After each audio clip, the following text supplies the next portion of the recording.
2020 has been a year, and I mean a year. It's probably been the worst year for 99% of the entire world live. And I'm going to talk about some of the things that have made it absolutely horrible for the world.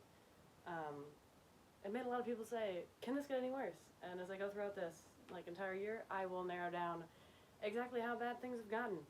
And in the short run, the answer is yes. So I'll start broad and then I'll work my way down to the United States to bring out how surreal things were and just how bad it got, like right where we live. Starting with January, it was probably the most normal the world has been, like pre-COVID 19. Still not great.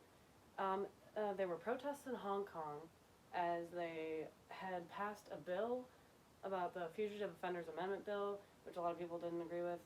Australia was on fire for the beginning of the year. There were massive wildfires that had started in December of 2019. They continued in January. The tall volcano in Luzon, I think it's called, erupted, and it led to the evictions of thousands of people from their homes. In the United States, the beginning of the impeachment process happened for our president, President Donald Trump. It had begun within the Senate, and we'll talk more about him later.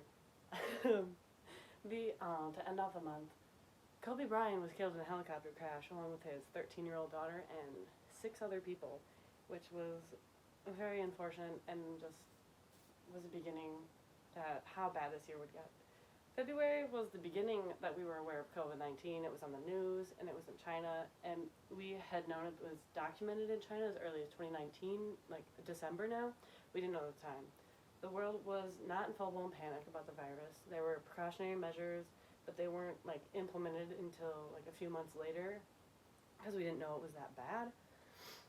March was the month COVID had become pretty much a rampage. It was a national security threat. The borders to China had been closed. The United States was not allowing flights in or out.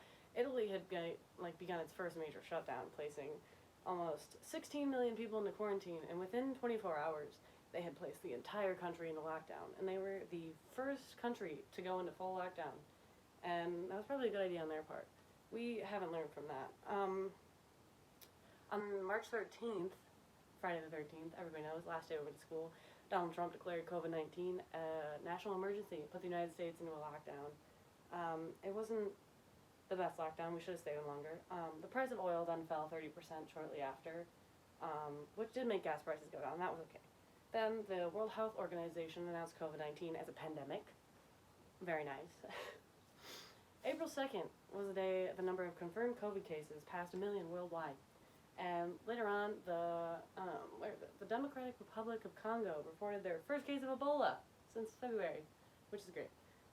Within a few weeks of that happening, Donald Trump announced that he would remove the funding for the World Health Organization because there were ties between COVID-19 and China, and he does not like China very much. So he withheld money for the investigation of the pandemic and its relationship with China. Then the Internal Monetary Fund expected the economy to shrink by 3%, which is probably the worst it's gone down since the Great Depression in the 1930s. It just keeps getting worse. Next we have May. On May 9th, the number of COVID cases worldwide was surpassed 4 million cases. There were floods in Somalia, which caused 1 million people to be greatly affected, and around the surrounding area, there were 24 people that died, and people were removed from their homes. May 26th was the beginning of protests for the justice of George Floyd. George Floyd was a 46-year-old black man who died while being restrained by a white police officer who had placed his knee on George Floyd's neck for a duration of over 7 minutes. He was handcuffed on the ground with his neck on George Floyd's, his knee on George Floyd's neck, and he died. And they claimed it was an issue of a $20 counterfeit bill. This would be the beginning of the fight to abolish systemic racism within the justice system, originating with stating ACAB and the demanding of defunding the police by millions of people. Let's see. Days later, the World Health Organization said they reported 6 new cases of Ebola, and UNICEF reported 5 deaths. And it was March was the first discovery of the murder hornets in the United States that had come from Asia. That really, really tops it off. All right, so June. What is it? Vladimir Putin issued a worldwide, not worldwide, but he declared a state of emergency after 20,000 tons of oil leaked into a river within the Arctic Circle. Mexico had a 7.5 magnitude earthquake that struck the coast of, I have it written here, Oaxaca? I don't know. It killed at least 4 people. Looking back at Russia, the Russian voters backed a constitutional amendment that gave Vladimir Putin 2 more 6-year terms after his term was supposed to end in 2024, meaning that he could remain in power until 2036. That doesn't seem right. And then, here we go. In July, there were 15 million confirmed cases of COVID worldwide. July 9th, the World Health Organization then said that coronavirus could be airborne, and the death toll reached over 700,000. The mask mandates did come in as soon as the World Health Organization said it could be airborne, but people did want to fight that, and I personally think mask mandates should be necessary. Oh, in the United States, there was a gender reveal gone wrong where it sparked a fire, and there have been raging wildfires across the West Coast, within the United States. Don't worry, it was a boy though. Alright, the beginning of August,